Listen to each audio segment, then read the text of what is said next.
What? What do you want now? I want my picks back, and I want David Putney. I need a punt returner. Where the hell that come from? It doesn't matter. I want all my picks back, and I want David goddamn Putney just because I feel like it. You're out of your mind. Yeah, I am. Haven't I proved that already? You make this deal right now, Tom, and you get Bo Callahan. Say it with me. You get Bo. Come on, Tom. Say it with me, you pancake-eating motherfucker. Oh my gosh. We would be the bad boys of Little League. I'm telling you now. We would beat the tar out of the other team. I'm just gonna go out and say it. Joey Chestnut has to be on the pub. Has to be. More. I mean, has to be. Dramatic, man. That was a journey. First time on air. Anything to say to Lawan here to get him back? Look, bro, there are stories I can tell people about Lawan, but we'll keep those right here. I'm gonna let him live. So smart, and my team is so dumb. My coach he looks dumb. He's a big baby.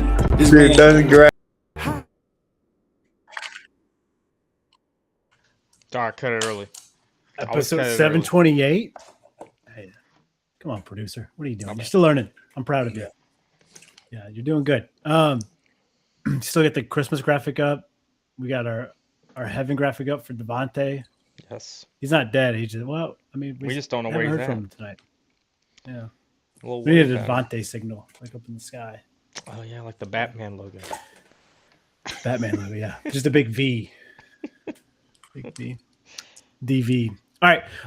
Yeah, we got NFL grades. We're going to be grading our NFL teams. So who's won, who's lost the draft. We've got playoffs, NBA, NHL, round one winding down. And what else you boys got? I don't know. Producers. I mean, there's a lot of, we can talk NBA, NHL, maybe some random stuff. But I figure we start here. It's yeah, I'll say I've been super critical of the Bengals for the past 32 years, more specifically like the past 10 years. I like our draft. I wouldn't give it an A. I don't know exactly who gave this draft what. I think we're still missing some linebacker core. I liked who we drafted. We doubled up on centers. I know we'll probably move one to a guard position, but still, it's a little infuriating. A couple project picks in there. I give us a B minus. And if you add, which I don't think it's fair, if you add our trade, then I think it bumps us up to an A. But I don't think that's, to me, that's not how draft. No trades. Yeah, I got you. I was telling Fitz earlier, I feel like Cleveland Browns get an A+ every year. Why do they always suck? Dude, okay, yeah. It blows my mind, Rob. Yeah, it's same thing with the Jets too as well. Like that. Jets and Cleveland Browns always get A+. How meaningful are these grades? That's kind of yeah. Well, nobody knows. Here's what I figured out, boys. We didn't, I don't want to say it. We didn't Diana the right people. You know what I'm saying? Like, yeah. We should be on ESPN with our grades. Like, if Mel Kiper is still there and Vinier here, like, what are we doing? These they're not experts. They're just people who are just like, throw that shit on there. We'll see if it sticks. New York's a big market. Put them on there. People love talking about Cleveland. Put them up. Like, it's frustrating, you know? I still remember Mel Kiper saying, if Jimmy Clausen is not a good quarterback, then fire me. And I'm waiting. No, he didn't even say fire. He said, I'll quit. Yeah, he said, I'll quit. That's right. That's right. Yeah, I lost all respect for Mel Kiper back then. Yeah. Yeah. On ESPN the other day, or on their website, and he's the front article, just Mel Kiper's grades for all 32 NFL teams. And every time I see his face, I'm like, you're a fucking liar. I can't trust you, Mel. You broke my heart, man. Yeah. I shouldn't have. Yeah. Dan Ovlatsky. Like, there's some bad experts out there. Yeah. I remember that one draft where Seahawks took Russell Wilson. They had a great draft. Everyone was giving them Fs. And I was like, it was a great draft, too. It's like, I think they got like Chancellor. They got, I think, Richard Sherman. Like, the whole Legion of Boom, pretty much. And they're like, that's a C-. Yeah. But then they hide behind the, well, you got to wait a couple years. Then why the fuck are we grading it? Like, what are we doing here? You know? Mm-hmm. No, I agree. Like, let us jabrones grade it. Let us grade our own teams. Mm-hmm. With that being said, I like the Panthers draft. I think they did a good job. Dan Morgan, new GM, he's a beast. I feel like he's doing a pretty good job. Well, I wanted to go through our teams at least, so we can backtrack to the Bengals, and then I'll put the Panthers one up there. I'll be honest, I didn't really pay attention to the draft, so just like digging in a little bit. Like, Hacky, how'd you feel with the Bengals overall? Yeah, I mean, like I said, we're missing a linebacker. Our linebacker core is shit. Our secondary got better in the free agency, which I liked. I mean, you look at this, the corner from Washington. He's tall, he's lanky, he's physical. He's not. We probably could have got him in the 4th or 5th round, if we're being honest. But we took a stab at him. Then we go get Auburn and Duke's interior linemen, back-to-back picks. We didn't need them. Like, what are we doing? The Georgia wideout. He's super tall, but he's not we need a wide receiver 3. We need a Tyler Boyd. He's not it. He's got some personal issues off the field, which that's the Bengals for you, right? We love him with a little checkered past. I think he'll be great. I think his talent's there, but he doesn't fit. We have Jamar Chase. We have T. Higgins. We need a slot. We need a true slot.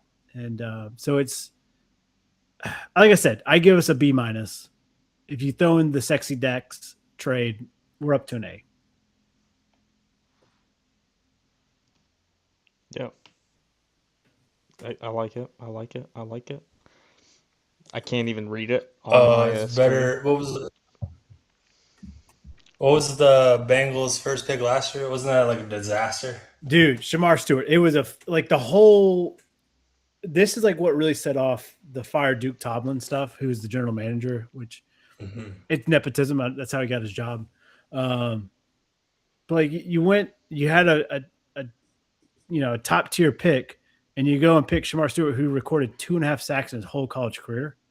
Like, what are we doing? You know, I think he only played like 2 seasons. It was bad, and he's listed as the biggest bust for last year's draft. Now it's still early, but yeah, you never know. But he had an awful year, I feel like. Oh, dude, terrible. He had a sack, so he doubled his production, I guess. Keep pounding though. Let's go. Yeah, Rob, what did you think of the Panthers? Yeah, you said you liked it. I liked it. I know, Parker, you said I like that Tennessee wide receiver pick. Chris, was it Brazil? Oh, they got him? Oh, shit. I didn't realize that. Dude's 6'5". He runs like a 4.37, 6'5". Like, yeah. Who knows how it'll turn out, but I'm a big fan of like taking an OT in the first round as well. This guy's a little younger, but he can do it. Well, if I recognize him, that automatically gives them a boost because I only know like a few college players. He's kind of nuts. I thought he was got him in one of the. He was probably a good high school recruit. Maybe he just didn't put up numbers. I was reading today. His biggest comparison is Christian Watson. Oh, jeez. It's not great company, right? Hey, Fitz, are we still live? I believe we are. Okay. Is it not showing up? Let me see. Yeah, YouTube's not showing I was up. checking YouTube. Oh no! But I feel like the new Panthers GM, he's done nothing wrong. He's doing a pretty damn good job. That's what you want, right? Yeah. Must be nice, Rob. Must be real nice. No, I'm sorry. I'm checking it. I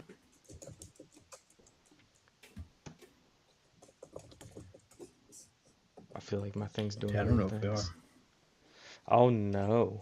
Oh Yeah, no. It says we're live on. Just double check on Switcher. There's not like a interruption. Okay.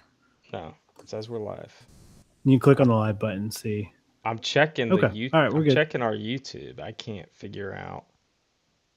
That's what I can't was. figure Yeah. out. Yep, that's what I was doing too. It's like really behind or something. I don't know. No Yeah. idea. I guess we'll That's cross okay. that bridge when we get there. The stream will catch back up. Yep. Yeah, right. Well, I'll be honest, boys. This is the first time I'm looking at the Packers draft. I haven't looked at it all weekend. That's how invested I am. Wow. Well, it's just this is the whole thing. Are you a fan? We talked about at the beginning of the show. Nobody fucking knows. Nobody knows. Okay, we don't know until they roll the ball out there, and we see what these guys can do. That's the reality of draft. So Yep. I don't know. I just like, and maybe I'm saying this because we didn't have a first round pick this year, so automatically I was a little bit off. But we'll see what happens. No, I'm excited. We got these guys. I'll trust the process. I saw we got Trey Smack, kicker, in the 5th round. Great name. So great name for a kicker. I think he needs his own cereal. Great name. But I guess you got to baby steps. You got to be a successful kicker. Yeah. Then you get yourself a cereal box and do an endorsement for Hy-Vee or Kellogg. So Yeah, I like it. Real quick, I want to talk about obviously the number 1 pick. We all saw it coming. Mendoza. I've been watching more and more stuff about him. I think I texted the group today. Like, he was, 3rd string Cal. He he grinded his way up to that starter position. Didn't get a chance to go to Indiana and transferred. I think if Tom Brady was playing, he reminds me of Tom Brady. Just like his talent doesn't jump off at you, but like his intangibles, the game manager, dissecting and like being obsessed about winning, that really jumps out at me. I really hope he does good. He's going to Vegas, but at least he'll have TB12 to mentor him, which I think is kind of dope. I really think he could have a really great career. I did not think that before I started like diving into like what made him tick, but seeing how competitive, like how much he just loves to win, I got a lot of faith in him. I don't know if Vegas is going to get it done, but I like him. I like Mendoza. I saw more like Andrew. And I saw an Andrew Luck comparison with Mendoza. I think he'll be smart. Yeah. I think But he I look understands at the game. Yeah. No, sorry. Yeah. Go ahead. I don't hate that comparison either. I think I like your comparison. I just think the 3rd string thing and having to work his way through, kind of like Tom Brady to Michigan. I think that was just in my head. But Andrew Luck makes sense too. I do like that. I'm just saying the way he is currently playing. Mendoza's Andrew Luck. Yeah, he's definitely a little bit more athletic, unlike TB12 was originally. He seems like a really good dude too. Like, I don't know, he's like the most genuine person ever. Yeah, he's this generation's Kirk Cousins, just a good dude. Yeah, he's a good dude. Yeah, good dude. Ty Simpson going to the Rams. That, like, yeah, I know like Stafford is on the back half. He's playing his back 9 of his career. I don't think Simpson's your guy. I don't think he's an NFL caliber guy always going to fit. But in his defense, now you get Sean McVay. He gets Stafford to learn from. Like, that's pretty damn good company for you to ride the bench for a year, 2 years. Kind of Aaron Rodgers this thing out. I didn't see enough at Alabama. Plus, when's the last great Alabama quarterback? Jalen Hurts, maybe. Bart Starr. Jalen Hurts. Bart Starr. But then I think of Jalen Hurts. I could borrow him Oklahoma. Bart Starr. Yeah, the true Alabama. Yeah. I agree with you. He was put in the perfect situation. Even though Sean McVay hated it, he's in the perfect situation. Coach, we're going to make history. Yeah, no, just enjoy it tonight. We'll see you tomorrow. What a response from McVay. I love it. And then the other guy on that screen, Bain, he fell. And he was a guy that we thought was going to be a top 3, top 4 pick. Like, people complain about his arm size, but the guy has been – his film speaks for himself. Like, when you got that power and speed that Bain has, you don't need the long arms to get leverage, get a guy off. You're already off him. You're bending. You're coming across the corner. You're hand fighting. Like, long arms is great when you don't have the other intangibles. Bain has it. I think we're going to see a different animal. I don't know if you guys watched him come to the stage, but they had the hat set up like right before you go on stage and then a mirror, and then guys would put their hat on, check themselves out. Bane doesn't even stop. He just grabs the hat, puts it on, keeps walking, just mean mug the whole time. Like you could tell he's like 12 teams fucked up here. I'm going to make everybody pay. I'm excited to see what he does. Well, one thing about the draft too is like I struggle with these teams drafting running backs in the top 5. Like, why are you doing that? I don't know. Yeah, Love going early. It's kind of surprising, right? It is surprising. Like, I mean, I know they're beasts and they're like generational talents, but like, it's not an important position. Like, why are you taking them that early? You need more help everywhere else. Yeah, and especially Arizona. Like, it's just. Yeah. I mean, did Bijan work out? Did Saquon work out? I don't know. But like here's Saquon like they have a would've spark. worked They'll out sell anywhere tickets. Well, here's the thing: is running backs have such a short life expectancy. Like you get it and you get it now. You can't invest a lot. Like it's weird. Like Derrick Henry's the oddball, right? Saquon, yeah, he's at Philly and he's kind of fallen off a little bit, but.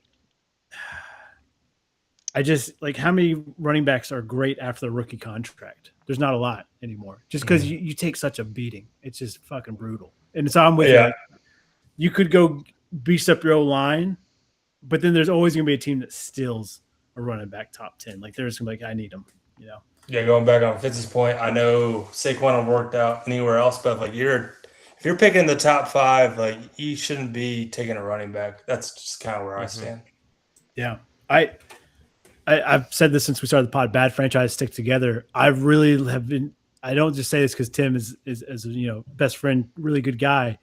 The Lions have built the way you're supposed to in a draft. I mean, you look at they had a top 3 pick a couple year after Bro, so 2021. They go and get an offensive lineman, and then their next 3 picks are boosting up that offensive front line. They get Sam Laporta. Like they get key guys who are going to help protect the franchise quarterback and the running backs. And that's why they've had success over the years. I know Fitz doesn't really like hearing that, but like they built it the right way in the draft. Well, they got Gibbs. When you get Gibbs, like look at Bijan probably falls into that running back category Robert was describing, like a team that had other needs. They go way early on Bijan versus when did Gibbs get drafted? And those guys are just very similar. And I think how they've produced. The other difference is the thing about Gibbs though, as like go ahead, sorry.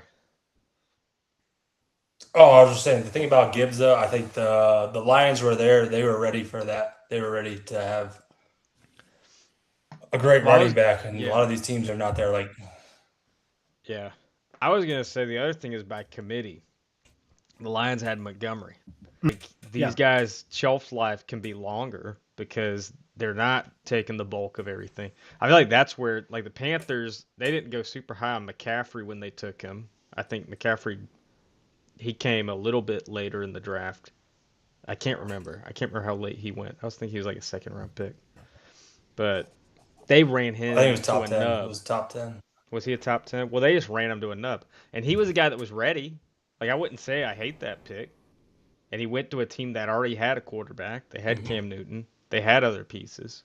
So I don't hate that pick, but it was just the way they ran him to a nub. They just totally ran him in the ground. Yeah. You didn't have a buddy to split the handoffs here. You didn't have an equal partner. And now you look at his career with the 49ers, there's flashes of greatness, but he'll never play a full season again.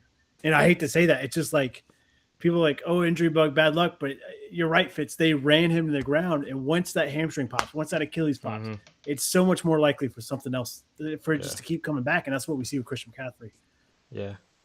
Gibbs went 1st round, 12th pick, but this was in 2023 after they built their front for the past 3 seasons, and then they did it. Like, they've done it the right way. Yeah, I don't hate getting a running back early. You just have to make sure you have other pieces. The problem with the Cardinals is they didn't have a running back, and last year, wasn't it like 3 of their running backs got hurt? Yeah, like they just didn't have a guy. So I feel like they were so desperate because none of their running backs, like they're trying to sell all their backs, or You would think.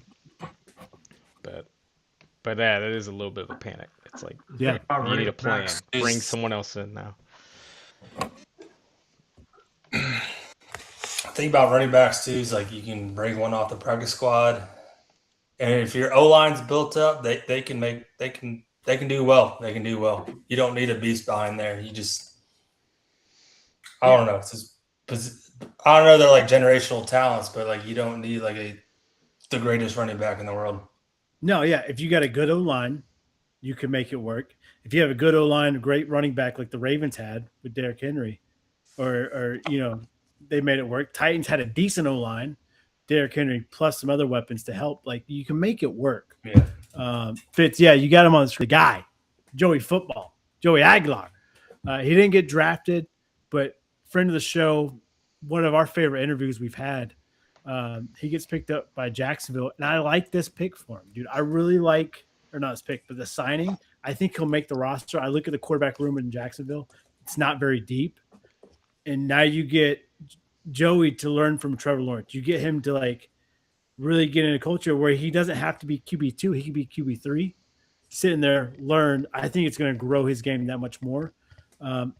I think he'll make the roster. At least I hope so. I always hope the pub guys make the roster. But I truly believe it's a really good fit for him. Unlike Diego Pablo going to the Ravens, that makes no sense to me. Oh, I love Diego, man. Don't hate on that guy. I've seen enough. Welcome back, Philip Rivers.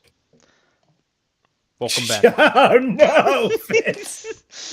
I'm on the Diego train. I love him, man. He's got it. I think he's got it. That's wild. Have you heard him talk? He was great though? at Vandy. Where did he finish in the Heisman? I want to say he Four, finished like fourth in the Heisman vote. Yeah, he finished. Yeah, he was in the finalists. But then, don't you remember afterwards? He goes out and has the bottle services spill out. Fuck Indiana. Fuck the Heisman voters. Like, this is not Philip Rivers, Fitz. He's toxic. He's toxic. I like Diego. This is Johnny I don't care Manziel what people say. I like Diego. without the talent. Yeah. Oh, He's also like 5'8", isn't he? Yeah, he's 5'9.5". At Yeah. least Rivers was 6 foot. I'm looking up Joey Aguilar right now. He's 6'3". It's more of the spirit. Sometimes height does matter a little Spirit. bit. I hate He to has say the it. spirit of Philip Rivers. He has the passion of Philip Rivers. Dag nabbit, I don't think he does. He I might have as disagree. many baby mamas. I mean, kids, but a lot more baby mamas. I feel like Philip Rivers is a family man and Diego is not. Yeah. Oh, sheesh. But What do I Fitz, know? we never wish bad on the guy. All right, NBA, 2 rookies. Let's talk about him. I think all 3 of us were like, Cap, he deserves the rookie of the year. Like, I think we all would have cast our votes for him. The nip. But then Cooper Flag, if you compare their stats, very, very similar. I guess the only thing that really jumps off at you is points per game, 21 compared to 10.5. But if you look at the success of both teams, Hornets a lot more successful. He was coming on late. Cooper Flag's a bigger name. I understand why he's the rookie of the year. But with the closest rookie of the year voting, I think in a long time, I think they got it right. But if they would have gotten nipped the nod, I would have said the same thing. I think they got it right. Like, I feel like these guys were very neck and neck. I didn't realize how dominant Cooper Flag was points per game.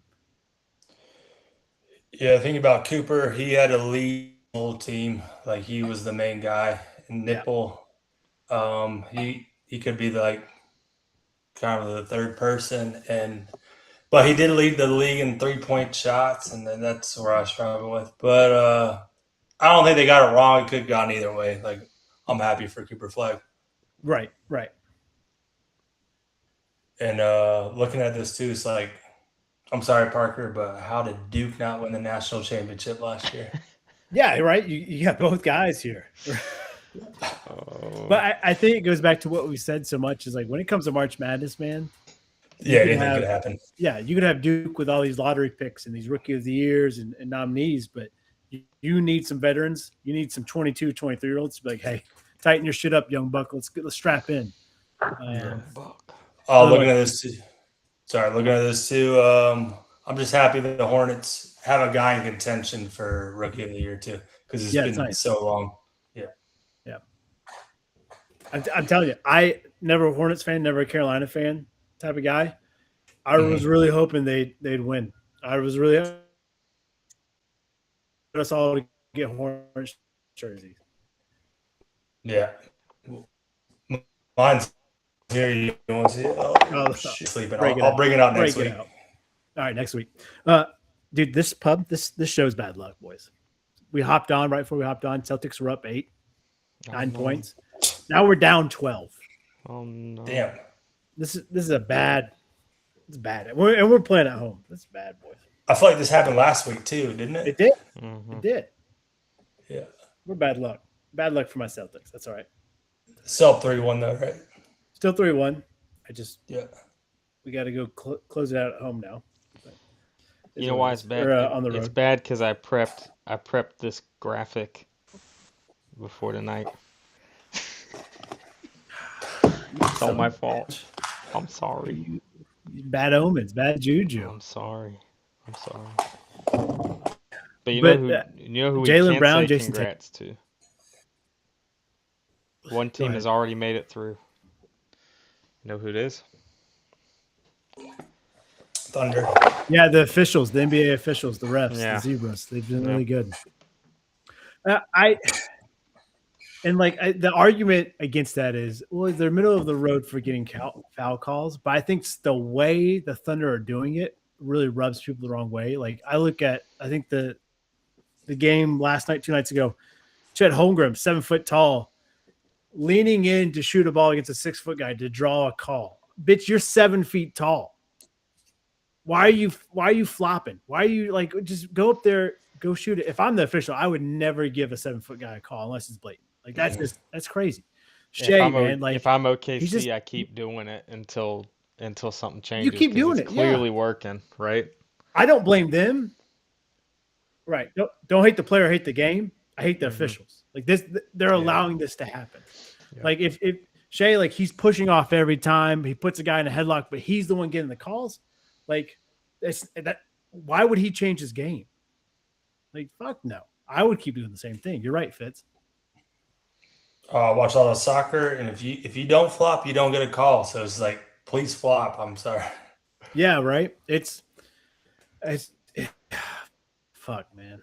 It's frustrating. It is. It's like I if I'm like Larry Bird, Magic, Jordan, like Isaiah Thomas, you're rolling in your grave right now. You're not literally, but seriously, like we used to get elbows at the dome. Bill Laimbeer would come out for your head, and you're like, sorry, you might have got that call or maybe not. Now you have a phantom call. It's the game's changed so much. There's a reason you do it, and as much as I hate it, but there's a reason to do it. Yeah.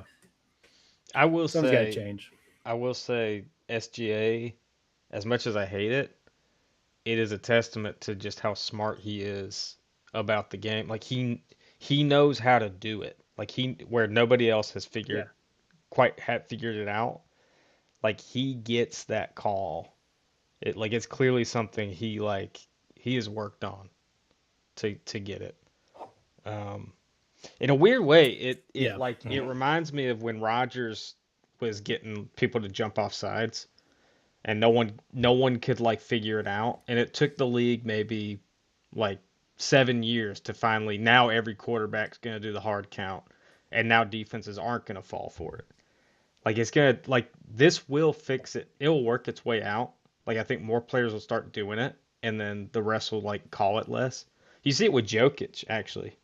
Jokic used to get these calls, and he's not getting them anymore because the refs are kind of they know when to call and when not to call it.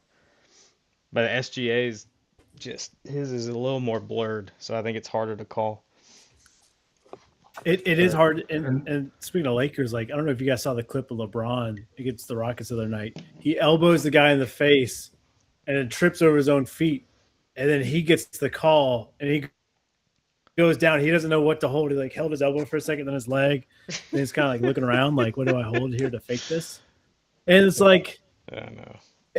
When you're certain guys and you know how to play and bend the rules, like I think of the old Kobe of like he knew exactly how each official would stand on the court. He knew what to get away with of like, I'm going to foul the shit out you, but they're not going to see it because of their angle.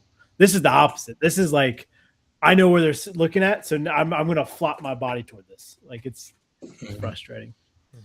And I know everyone says it too, but there's something about being a star player in the league. You definitely get calls. Oh yeah, yeah.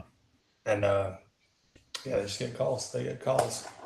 You're exactly like right. Mbappe in soccer. Yeah. Lakers. Did they beat the Rockets or is They're 3-1? 3-1. They're up 3-1. I think they play tomorrow. Yeah.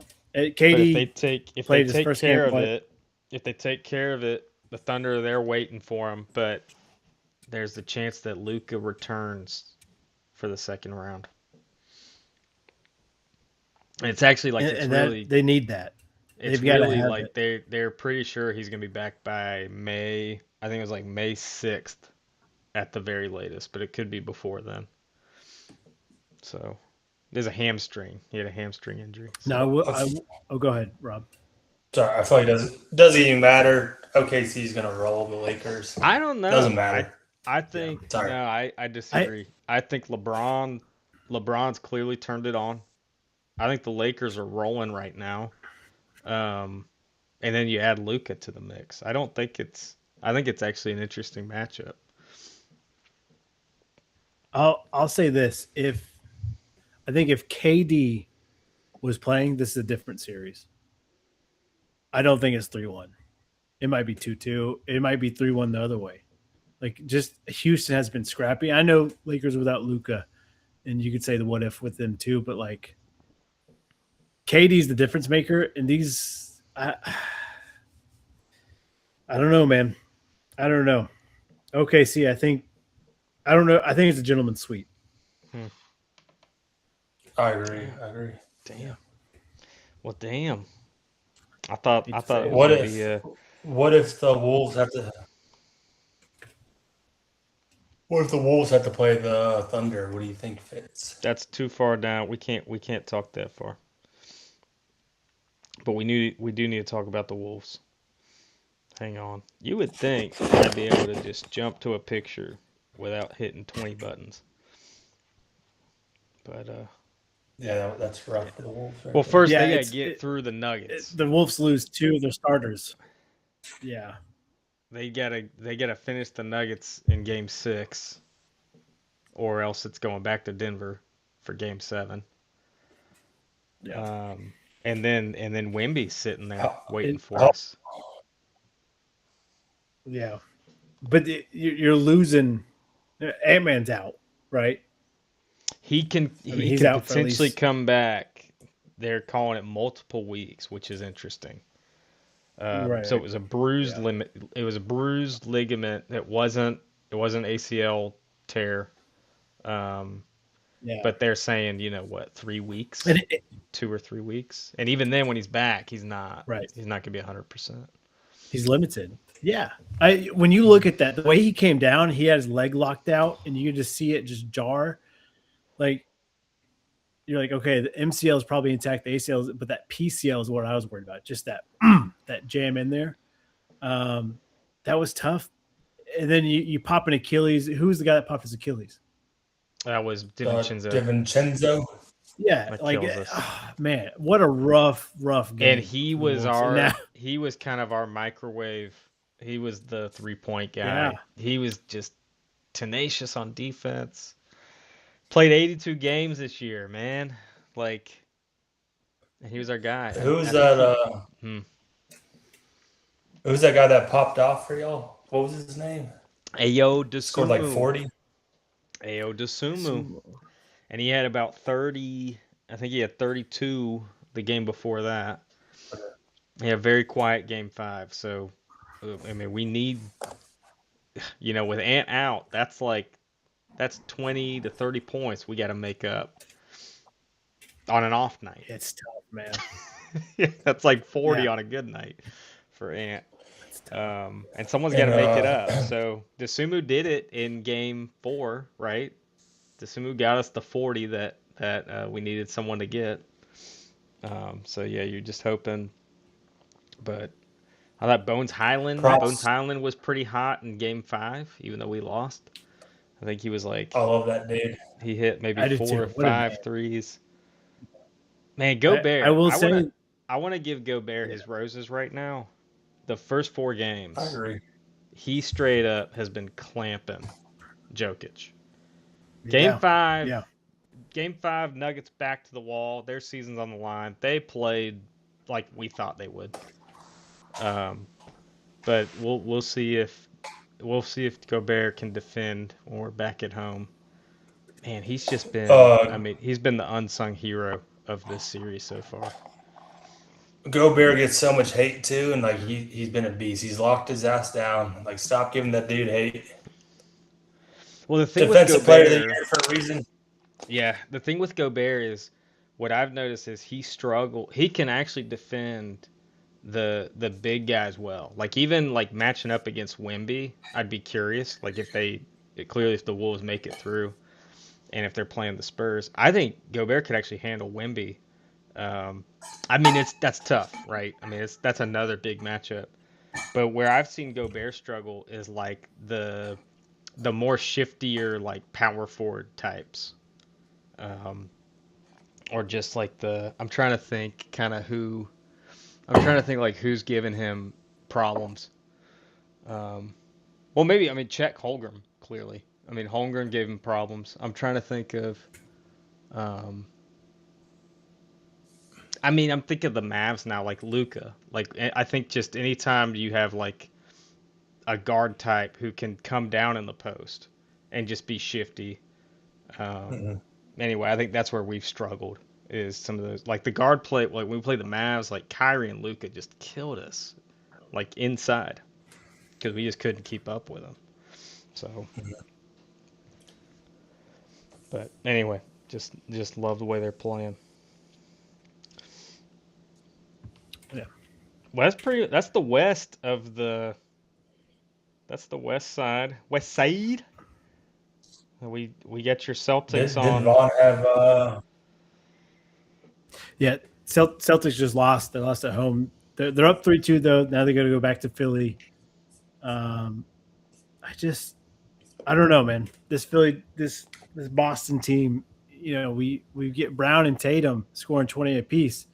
Like, Derek White goes missing, Pritchard goes missing. It's just kind of frustrating. They just need to get it rolling like we did a couple years ago when we won it. Like, we got to get everybody vibing, everybody gelling. And I just feel like we're missing that a little bit right now. But I will get through Philly, and then you turn your attention to somewhere else. The Knicks haven't looked all that phenomenal. The Hawks have got it tied 2-2. That's a great series. It's a great series, right? That's a fun Knicks series. are blowing them out right now. They're up by 18. But It's like, sorry, everything go flips, right? No, I was going to say everything flips. ahead. Jalen Brunson, he's decided to wake up a little bit. He's off to a hot start today. I give Cato a lot of crap. I love Cato. He's a friend of the show. But the Knicks, they go down early. They lose home to Atlanta, and Fitz always said it's not a series to lose at home. Well, you lose the first one at home. Like, what the fuck? Your back's automatically against the wall here.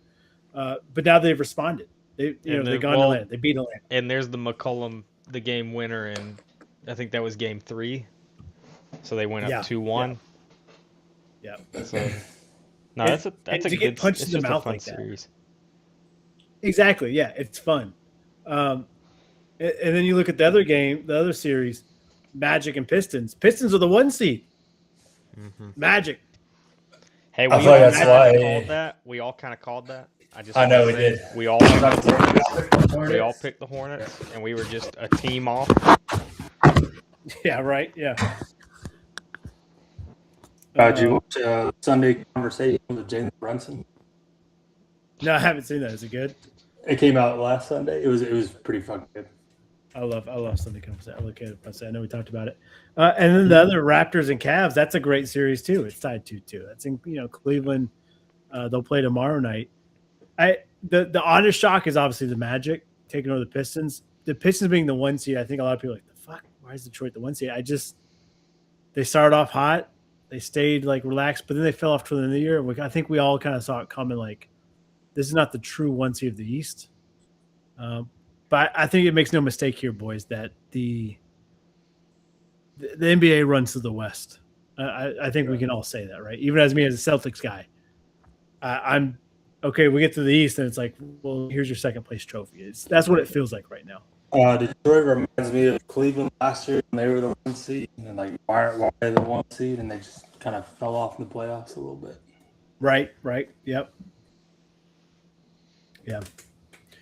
All right. Hockey. What's going? I don't have any hockey graphics. I thought I kept them. I deleted them. Kept the bracket. That's I all right. can't add them. You know but what? We can talk about it. That's on me. That's on me, Fitz. This is a little coach speak. I trusted you, and I shouldn't have. I should have provided. You the shouldn't graphics have for trusted you. me That's on because me. I don't watch. I That's don't on watch me. enough hockey. But we do have Sam Darnold and Kenneth Walker in a teacup. Love that. So we'll put that up there. The big thing, Kane sweep. I think we shut a lot of people up. A lot of people are like, oh, it's Ottawa. This is the best they've ever been. Fuck that. We swept them 4-0. Canes are a train. They're a wagon. You better hop your tail on them because they're running through the NHL right now. Like I love the way, and like we didn't win sexy, we won gritty. In the NHL, you want to win with some grit. Like anybody can blow someone out 6-0. When you got to go to overtime, when you got a goal called back, when you get your back against the wall and you find a way to win, that's what's important in the NHL playoffs. That's what the Canes did. It really fired me up. I went in the series not knowing if I was going to believe in the Canes. And then for us to win the way we did, those close-knit, gritty games, I'm all in on the Canes. I think it's ours to lose. In the East. I'm the biggest bandwagon Canes fan, I'll be honest, but I hope it's not an Eastern Conference Finals year and just lose again. Just come on, they got to get there. They got to get there. That's right. The good news for us, like Buffalo and Bob, they're in like just a shit-filled match. Buffalo's up 3-1. The game's tied 1-1 right now. Buffalo fans are excited, but like I'm not worried about Buffalo if I'm the Hurricanes right now. Yep. The other East matchup, you got Canadians Lightning. Lightning is not the team that we're used to. Like, yeah, they're dangerous, but that series is tied 2. I think that's going to go to 7. And you're traveling from Florida to Montreal, back and forth. Those boys are going to be tired. Once again, not that worried in the East. And then you got the Flyers Penguins.